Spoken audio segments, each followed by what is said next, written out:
초등학교처럼 그렇게 방과후 수업이 굉장히 다양하고 그렇게 막 많고 이렇지는 않아요. 부모가 잘해야 아이가 잘한다. 초등맘 TV. 어쩌다 중학생 도반장입니다. 장윤입니다. 네, 우리 어쩌다 중학생 많이 이제 또 기다리실 것 같아요. 네. 매주 기다리시지 않을까 싶은데, 우리가 매주 기다리시는 동안 더 많이 알고 싶다라면 어디로 가야 된다고요? 네. 비상한 스쿨로 오시죠. 네, 유튜브에서 비상한 스쿨을 네. 검색하시면 되지만, 이 영상 채널, 더 상세히 보기 설명에도 제가 링크 꼭 걸어드릴게요, 여러분. 네. 자, 우리 지난번 이야기에서 우리 방과후 얘기가 나왔단 말이에요. 네. 초등학교 방과후는 어떻게 보면 조금 아이들 재능을 이렇게 네네. 취미를 북돋워 줄 수 있는 다양한 것들이 많이 구성되어 있다면 네. 우리 이제 중학교에서는 사실 기초학력 평가를 통해서 보충해 줄 수 있는 부분도 있다고 하셨지만 네네. 어머님들이 그래서 좀 궁금하실 것 같아요. 중학교 엄마들이 네, 어떻게 중학교는 구성되어 있을까? 그리고 초등학교처럼 내가 가고 싶다고 다 갈 수 없을 테니까 여기도 추첨일까? 등등 다양할 것 같은데 또 학교마다 다르지 않겠습니까? 시도별로? 네네.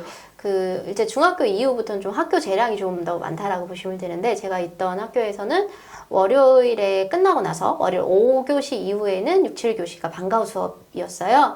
그래서 저희 학교는 이제 소규모 학교라서 방과후에 대한 지원이 있어서. 혹시 네. 어느 제주도였습니까? 아니요. 저희는 파주였는데, 아. 그 학교가 뭐 소규모이냐 혹은 뭐 이렇게 다른 시 같은 경우도 방과후를 또 지원해주는 학교도 있어요. 그래서 거의 이제 아이들이 뭐 재료비나 이런 건 좀 부담을 하지만 나머지는 부담 없이 이렇게 했었는데요. 그래서 초등학교처럼 그렇게 방과후 수업이 굉장히 다양하고 그렇게 막 많고 이렇지는 않아요. 근데 이제 아이들이 그 방과후 수업을 그런 걸 통해서 이제 해왔던 특기적성을 개발할 수 있는 그런 것들은 보통의 중학교는 좀 마련이 되어 있는 것 같고, 아까 말씀드린 기초학력을 신장시키기 위한 어떤 방과후 수업은 조금 목적이 다르죠.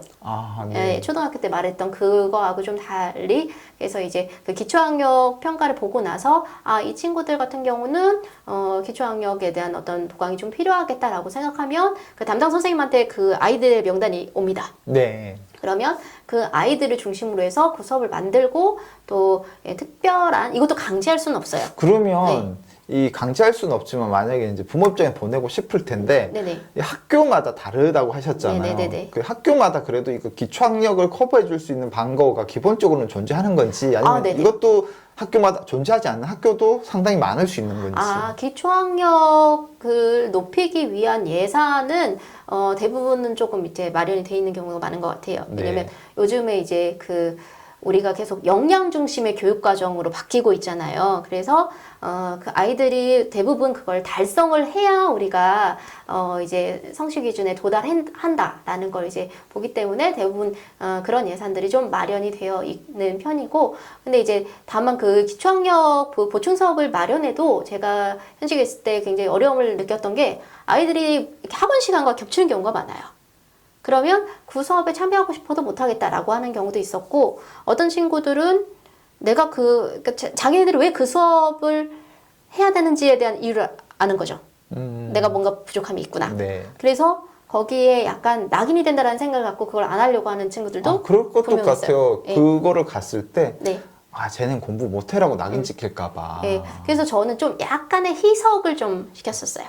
그래서 왜냐면 너무 많은 아이들이 그 수업에 참여하게 되면 진짜로 수업을 받아야 하는 친구들이 못 받는 경우도 생기잖아요. 그렇죠. 네, 그런데 약간 이런 수업이 있는데 들어오고 싶은 친구가 있다면 들어와도 좋다.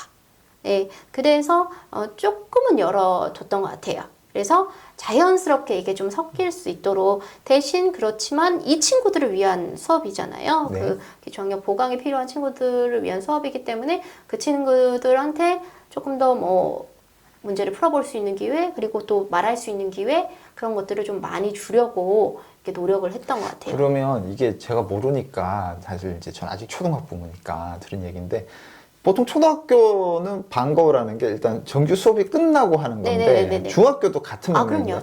방과후라는 거는 기본적으로 다 정규 수업 이후에 하는 거예요. 그렇다면 아까 말씀하신 것 중에서 상당한 부모들이 아이를 학원으로 사교육으로 많이 보낼 수도 있을 것 같은데 방과후를 이렇게 듣거나 신청하는 사례가 어느 정도 되나요?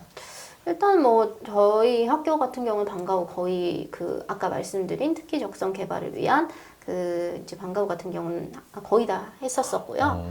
예, 그 기초학력에서는 이제 해당되는 친구들 그리고 뭐 좀 이렇게 희망하는 친구들 위주로 이렇게 방과후를 진행을 했었어요. 근데 이제 항상 방과후라는 게 뭐 이렇게 강제할 수 있는 건 아닌 것 같아요. 저도 이 친구가 수업을 들었으면 좋겠다라고 생각했던 친구가 있는데 그 친구가 오히려 뭐 여전히 예전에 하던 그 뭐 활동들을 하고 있다. 그걸 좀 더 해야겠다라고 얘기를 했을 때는 충분히 그러면 그 활동을 지속해라 라고 얘기를 했었거든요.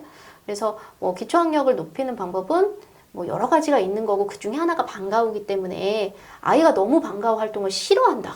막 격렬하게 거부한다. 왜냐면 아이들한테도 학교는 또 다른 사회생활이거든요. 그럼 우리도 직장에 가면 빨리 퇴근하고 싶잖아요. 그렇죠. 네, 그러니까 어차피 공부를 해도 여기에서 안 해도 내가 여기 가서 할 수도 있어 라고 아이가 너무 강하게 얘기를 한다면 그 방과후를 이렇게 계속 푸시하실 필요는 없을 것 같아요. 네.